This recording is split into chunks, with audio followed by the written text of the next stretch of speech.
रखने वाले हैं 12 दिसंबर 2017 की फर्स्ट शिफ्ट का पेपर।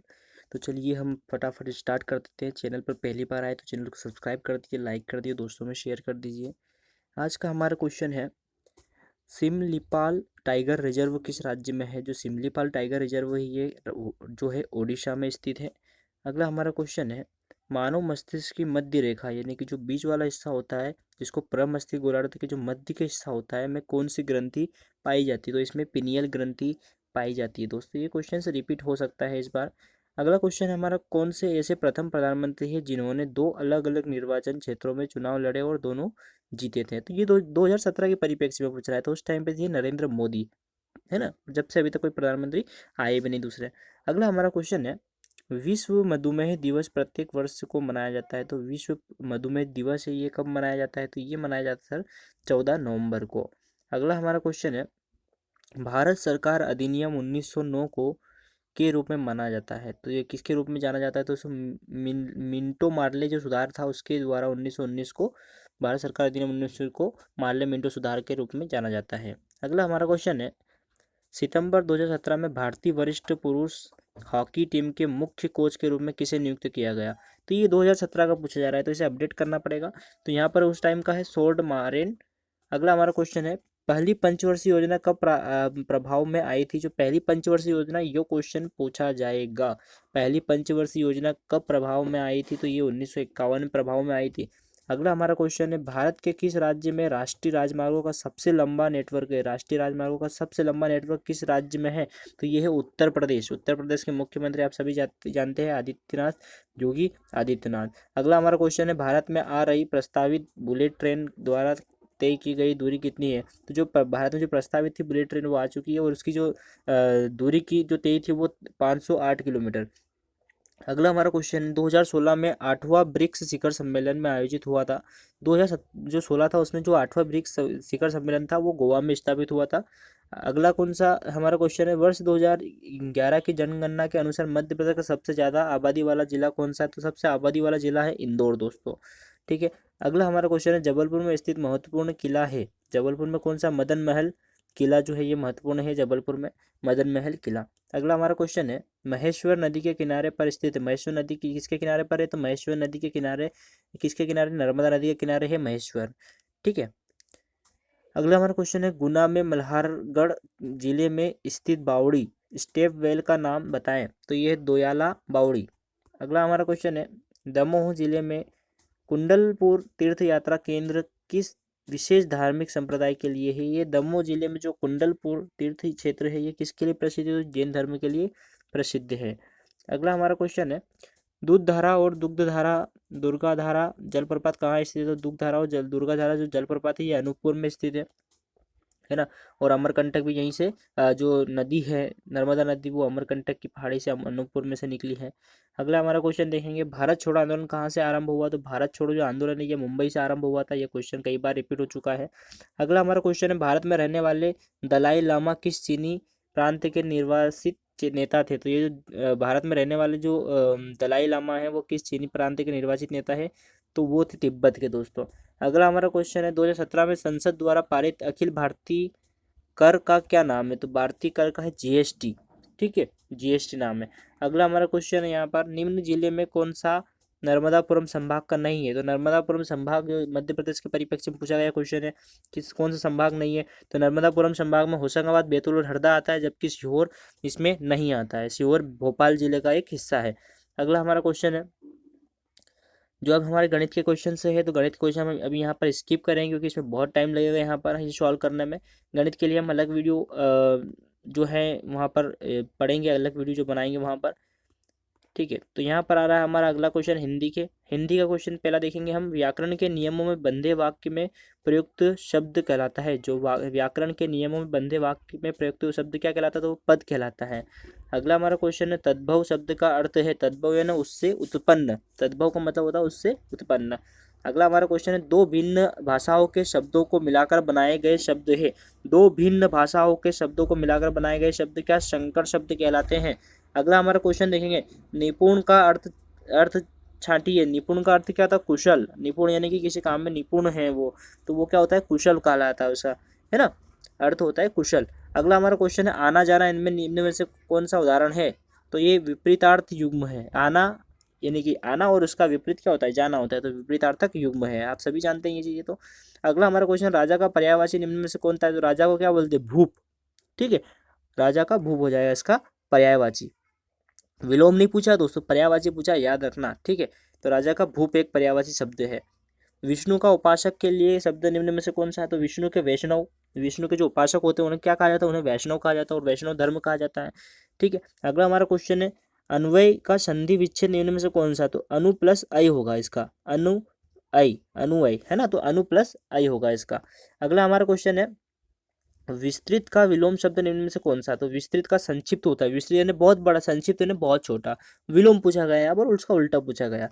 अगला हमारा क्वेश्चन नि उपसर्ग से बना निम्न में से शब्द। तो नि उपसर्ग से निकम्मा बन जाता है दोस्तों, निकम्मा, नि उपसर्ग है जिसमें। ठीक है, अगला हमारा क्वेश्चन यहाँ पर ये भी क्वेश्चन आ सकता है कि निकम्मा में कौन सा उपसर्ग है? तो नि एक उपसर्ग है। ठीक है, अगला हमारा क्वेश्चन है शतांश शब्द में निम्न में से कौन सा समास है? शतांश में द्विगु समास है दोस्तों, द्विगु समास। अगला हमारा क्वेश्चन है सिक्का जमाना मुहावरे का अर्थ है निम्न में से कौन सा है? तो प्रभाव जमाना। सिक्का जमाना यानी कि अपना खुद का प्रभाव जमाना, कहीं पर कहीं बैठक में प्रभाव जमाना यानी सिक्का जमाना। अलग हमारा क्वेश्चन है क्षुद्र का शुद्ध रूप क्या है? तो शुद्र को पहला जो दिखा है क्षुद्र वो लिखा जाता है इस तरह से, आप सभी ने पढ़ा है। अगली यहाँ पर एक लाइन दी गई है दोस्तों, पंक्ति दी गई है, देवरावा मात ही निज अद्भुत रूप अखंड रोम रोम प्रति लगे कोटि कोटि ब्रह्मांड, है ना, ब्रह्मांड। तो इसका अद्भुत रस, ये एकदम अद्भुत बता रहा ना, एकदम बहुत अजीब सा बता रहा, अद्भुत है, तो इसका क्या हो जाएगा? अद्भुत रस का ये कोई उदाहरण है। अगला हमारा क्वेश्चन लता अलंकार स्वरूप। तो इसमें लता भवन ते प्रगट थे भे ते ही अवसर दो भाई निकसे जनु जुग विमल विदु जलपद पटल विलुगाई। तो इसमें कौन सा अलंकार है? इसमें उत्प्रेक्षा अलंकार है दोस्तों, उत्प्रेक्षा अलंकार। इस लाइन को एक बार और पढ़ लीजिएगा आप। उपयुक्त विलोम शब्द चुनिए। यथार्थ का क्या होता है? काल्पनिक होता है। यथार्थ का विलोम क्या होता है? यथार्थ यानी इसका क्या हो जाएगा? काल्पनिक हो जाएगा। यथार्थ मतलब बिल्कुल सही घटना होती है, काल्पनिक मतलब कल्पना की जाती हो, है ना। ये क्वेश्चन भी आप याद है। निम्न में शुद्ध वाक्य को चुनिए। तो इसमें मुझे इस कविता को पढ़कर आनंद का अनुभव हुआ, इसका शुद्ध रूप होता है। बाकी तीन ऑप्शन मैंने नहीं पढ़े यहाँ पर। माखन चोर में कौन सा समास है? माखन चोर, जो माखन चोर है होता है उसका बहुब्रीहि समास होता है, बहुब्रीहि समास। बाण और तालाब के भिन्न भिन्न अर्थ बताने वाले शब्द की सही जोड़ी है। तो बाण और तालाब के भिन्न भिन्न अर्थ बताओ। तो बाण शर और सर हो जाएगा, शर और एक सर हो जाएगा, दोनों में बहुत भिन्नता है। अगला हमारा क्वेश्चन जलवायु निम्न में से किस समास का उदाहरण है? तो जलवायु द्वंद्व समास का, जलवायु दोनों पद प्रधान हो, द्वंद्व समास। यहाँ पे रूरल इकोनॉमी और पंचायत राज से क्वेश्चन आए हैं, देखिए पंचायत राज से क्वेश्चन आए। Professor MS. स्वामीनाथन की अध्यक्षता में ने अक्टूबर 2006 में अपनी रिपोर्ट पेश की थी। तो ये नेशनल कमीशन ऑन फार्मर्स किसानों पर राष्ट्रीय आयोग की रिपोर्ट जो है 2016 अक्टूबर 2016 में अपनी अंतिम रिपोर्ट जो इसने प्रस्तुत की थी। किसने? जो प्रोफेसर थे उनकी अध्यक्षता में। प्रोफेसर कौन थे? एम.एस. स्वामीनाथन की अध्यक्षता में। अगला हमारा क्वेश्चन है मध्य प्रदेश शासन द्वारा शुरू की गई पंच परमेश्वर योजना का उद्देश्य क्या है? जो पंच परमेश्वर योजना मध्य प्रदेश के द्वारा शुरू की गई थी, इसका उद्देश्य क्या था? तो ग्राम पंचायतों का सशक्तिकरण करना था, ग्राम पंचायतों का सशक्तिकरण करना था। अलग हमारा क्वेश्चन है farm to fork Madhya Pradesh की किस नीति का दृष्टिकोण है? तो फार्म टू फॉर्क राज्य जैविक खेती नीति होती है, राज्य जैविक खेती नीति। क्वेश्चन रिपीट हो चुका है इसके पहले कुछ पेपर्स में। अगला हमारा क्वेश्चन मध्य प्रदेश निम्न में से क्या कुटीर उद्योग के अंतर्गत नहीं आता? कुटीर उद्योग के अंतर्गत निम्न में से क्या नहीं आता? जूते बनाना कुटीर उद्योग के अंतर्गत नहीं आता। जबकि पत्थर का नक्काशी, खिलौने बनाना, हथकरघा उद्योग जो होते हैं ये सब क्या होते हैं? अपन कह सकते हैं कि कुटीर उद्योग में आते हैं। लेकिन जूते बनाना एकदम एक बड़ा, हम कह सकते हैं कि लघु उद्योग हम श्रेणी में ले सकते हैं। अगला हमारा क्वेश्चन है यहाँ पर 2022 तक किसानों की आय को दोगुनी कर एक खाका तैयार करने के लिए निम्न में से कौन सी समिति गठित की गई है? तो उस टाइम पे कौन सी समिति गठित की गई थी? तो अशोक दलवाई कमेटी उस समय गठित की गई थी। अगला हमारा क्वेश्चन है कृषि क्षेत्र में समस्याओं का प्रत्यक्ष समाधान प्रदान करने के लिए केंद्र सरकार ने किस ऑनलाइन सुविधा की शुरुआत की? तो ये ई कृषि संवाद की शुरुआत की थी। अगला हमारा क्वेश्चन है कृषि मूल्य आयोग और भारतीय खाद्य निगम में गठित किए गए थे। तो ये 1965 में गठित किए गए थे। अगला हमारा क्वेश्चन है मध्य प्रदेश ट्रैक्टर द्वारा खेती प्रभारों की वसूली अधिनियम को में राज्यपाल की सहमति मिली तो 1973 में। अगला हमारा क्वेश्चन, मनरेगा को कब से अधिनियमित किया गया था? तो मनरेगा 2005 से अधिनियमित की गई थी। अगला हमारा, मध्य प्रदेश में निम्न में से किस औषधि पौधे की खेती नहीं की जाती है? तो मध्य प्रदेश में धनिया की औषधि की जो पौधा है इसकी खेती नहीं की जाती, क्योंकि धनिया क्या है, एक औषधि पौधा नहीं है, सजावटी के लिए होता है, सब्जियों को सजाने के लिए होता है, ये औषधि पौधा धनिया नहीं होता है। ठीक है, बाकी सब क्या होता है, औषधि पौधे, लेमन ग्रास, सफ़ेद मूली और ये तुलसी सब क्या होते हैं, ये हम कह सकते हैं कि औषधि पौधे होते हैं। लेकिन धनिया क्या है, एक सजावटी, हम कह सकते हैं कि सब्जियों को सजाने के लिए एक हम कह सकते हैं पत्ती है। ठीक है, अगला हमारा क्वेश्चन है, national bank for agriculture and rural development, राष्ट्रीय कृषि एवं ग्रामीण विकास बैंक की स्थापना वर्ष में हुई थी? किस वर्ष में? तो 1982 में हुई थी दोस्तों। किसकी? National bank for agriculture and rural development की। ये क्वेश्चन पूछा जाएगा। अगला क्वेश्चन देखते हैं, निम्न में से किस बैंक को द्वारा द्वारा वित्त पोषण के लिए प्राथमिक क्षेत्र के रूप में माना जाता है? तो इनको कृषि जो है इनको प्राथमिक क्षेत्र के रूप में माना जाता है।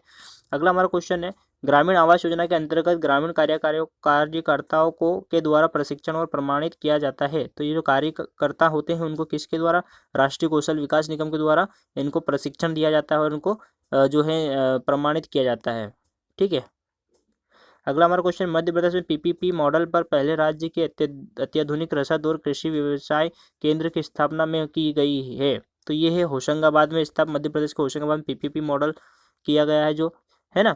और पीपीपी मॉडल जो है इसका फुल फॉर्म भी पूछा जाएगा आपसे, तो इसका फुल फॉर्म मैं आपको जो है प्रोवाइड करवा दूंगा नीचे डिस्क्रिप्शन में। अगला हमारा क्वेश्चन है, नेशनल फिशरी डेवलपमेंट बोर्ड, राष्ट्रीय मत्स्य विकास जो है बोर्ड में स्थित है। तो ये कहाँ स्थित है? ये भी हैदराबाद में स्थित है दोस्तों, और वो जो था होशंगाबाद में था। अगला हमारा क्वेश्चन है, पशुधन जनगणना भारत में हर वर्ष में आयोजित की जाती है। पशुधन जनगणना ये कब 5 वर्ष में आयोजित होती है पशुधन जनगणना, है ना। अगला हमारा क्वेश्चन है, दीनदयाल उपाध्याय ग्राम ज्योति योजना ने निम्न में से किस योजना को प्रतिस्थापित किया है? तो दीनदयाल जो उपाध्याय ग्राम ज्योति योजना है, जो ग्रामीण राजीव गांधी जो ग्रामीण विद्युतीकरण योजना को इसने प्रस्तुत किया है ना, प्रतिस्थापित किया है। अगला हमारा क्वेश्चन है, 2016 में शुरू हुई नेशनल एग्रीकल्चर मार्केट, राष्ट्रीय कृषि बाजार एक क्या है? ये तो कृषि वस्तुओं के लिए इलेक्ट्रॉनिक ट्रेडिंग पोर्टल है। इलेक्ट्रॉनिक ट्रेडिंग पोर्टल बहुत बड़ी बात हो जाती है दोस्तों, 2016 में शुरू हुई थी ये, है ना। ठीक है, अगला हमारा क्वेश्चन है, मध्य प्रदेश में एग्री एक्सपोर्ट जोन कृषि निर्यात क्षेत्र का उद्देश्य क्या है? तो इसका किसी विशिष्ट उत्पाद के निर्यात में बढ़ोतरी करना। अगला हमारा क्वेश्चन, निम्न में से कौन सा Madhya Pradesh state agro industry development corporation limited Madhya Pradesh राज्य कृषि उद्योग विकास निगम इसका अर्थ होता है का एक कार्य नहीं है? तो क्या कार्य नहीं है? तो कृषि प्रौद्योगिकी में शोध करना इसका कार्य नहीं है। अगले हमारे क्वेश्चन है कंप्यूटर के, चलिए कंप्यूटर पे क्वेश्चन पे चलते हैं हम। हमारे कंप्यूटर के क्वेश्चन से है यहाँ पर, MS एक्सेल में कॉलमों को A से लेकर Z कॉलम पहुँचने तक नंबर्ड किया जाता है। Z कॉलम के बाद सीरीज से शुरू हो जाती है और इसी प्रकार आगे बढ़ती रहती है। तो इसको AA, AB, AC, AD ऐसे होती है दोस्तों। AA, AB मतलब A थ्रू Z तो हो गया फिर कॉलम, उसके बाद फिर AA कॉलम हो जाएगा, AB कॉलम हो जाएगा, AC इस टाइप से होता है। अगला हमारा क्वेश्चन है, एक वेबसाइट कुकी होती है, तो एक अस्थायी वेबसाइट होती है कुकी। ठीक है, अस्थायी वेबसाइट होती है कुकी। ठीक है, अगला हमारा क्वेश्चन है, ईमेल का पूर्ण रूप होता है। ईमेल का जो पूर्ण रूप क्या होता है? ईमेल को इलेक्ट्रॉनिक मेल, ईमेल का फुल फॉर्म क्या होता है? तो इलेक्ट्रॉनिक मेल होता है। ठीक है, इलेक्ट्रॉनिक मेल याद रखना ईमेल का। अगला हमारा क्वेश्चन है ना, डॉट डॉट डॉट का मुख्य उद्देश्य आपके कंप्यूटर में इंटरनेट के माध्यम से अनधिकृत एक्सेस की रोकथाम करना होता है। तो ये होता है फायरवॉल। फायरवॉल का जो मुख्य उद्देश्य है वो कंप्यूटर में इंटरनेट के माध्यम से अनधिकृत एक्सेस की रोकथाम करना है। अगला क्वेश्चन देखेंगे, निम्न में से क्या एक कंप्यूटर क्लासिफिकेशन वर्गीकरण है? तो ये सुपर कंप्यूटर जो होता है वो एक क्लासिफिकेशन है। अगला क्वेश्चन है, MS एक्सेल में सेव फाइल का एक्सटेंशन क्या है? जो सेव फाइल होती है उसका एक्सटेंशन क्या होता है? XLS।